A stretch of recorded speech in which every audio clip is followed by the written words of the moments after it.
Paano ba pinoprotektahan ng Civil Aviation and Immigration Security Services ang bawat biyahero at bawat hangganan ng Pilipinas?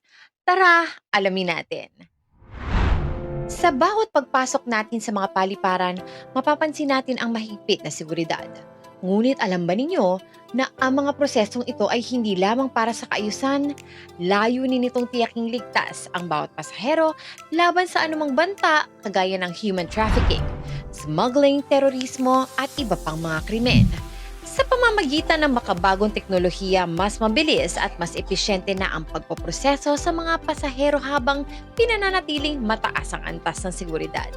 Kasama rito ang pinaiting na screening, modernong surveillance systems at mas mahusay na koordinasyon sa iba't ibang ahensya ng gobyerno.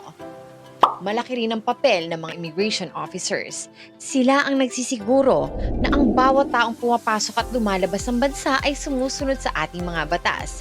Higit sa lahat, sila ang tumutulong sa paglaban sa mga human trafficking at illegal na paglalakbay upang maprotektahan ang mga Pilipino. Samantala, ang Civil Aviation Security Personnel ay araw-araw na nagbabantay upang matiyak na ligtas ang ating mga paliparan at mga eroplano. Sa kanilang dedikasyon, mas nagiging panatag ang loob ng bawat biyahero. Sa huli, ang ligtas na paliparan ay nangangahulugan na ligtas na mamamayan. Ang Civil Aviation and Immigration Security Services ay mahalagang katuwang sa pagpapanatili ng kapayapaan, kaayusan, at seguridad ng ating bansa.